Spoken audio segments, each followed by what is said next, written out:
Stuart, 2-0, it's finished. What do you put it down to in the end?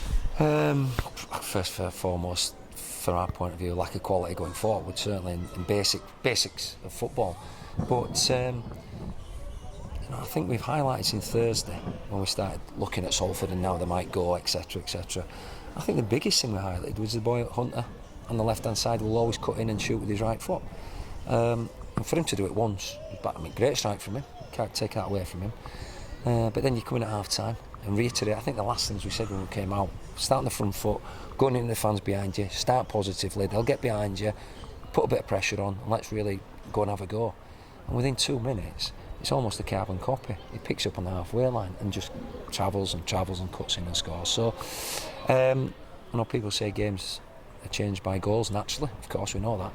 But when it happens 2 minutes in, because I don't think there was anything in the first half, apart from obviously a terrific strike. I think we actually started the game quite well. We got Devitt in certain areas, we pressed, and it was pretty average fare, if I'm honest.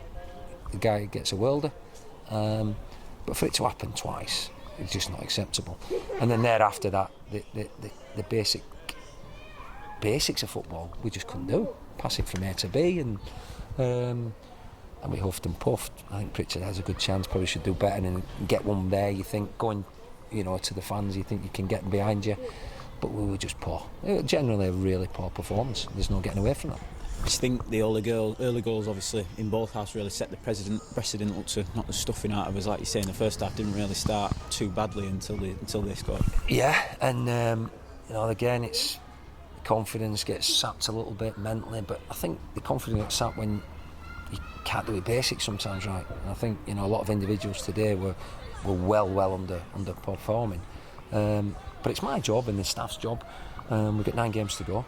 Starting on Monday, they've got to come in and show that they want to be part of this club, really, and how lucky they are, as I am, and as all the staff had to be working at this club. So it don't matter to me if the lads are contracted for next year or not contracted. And it's not an idle threat, but I just need to see people that really want to be here and want to play here. It's just been 1 step forward, 2 steps back. Home form's been good, we know that. So this aim from Monday is building some of them up naturally, but also place it up for grabs. Last week was a great week for us. From starting a good game on Saturday, really training was bright, confident. Good game at Wednesday at Blackburn, and then today we've finished that week off with a dreadful performance, really, rotten performance. But Monday we've got to start, and we've got a game on Tuesday for a lot of lads who have not been playing, so they can get a chance to go and stake their claim again. But we need to shake things up because that level wasn't acceptable, really. Sell out away and out there, obviously. Is there disappointment in that sense? No, I understand the disappointment. I think as a fan of Bradford over the last few years, it's been poor fare, and they're still travelling the numbers. Yeah, I think sometimes the players have just got off thick skins, and you've got to accept. It's not nice to hear some of the stuff that's been singing, but you've got to accept it as a player, as a manager, whatever, and you've got to try to change it. And the only way to change that is putting in better performances and certainly better results.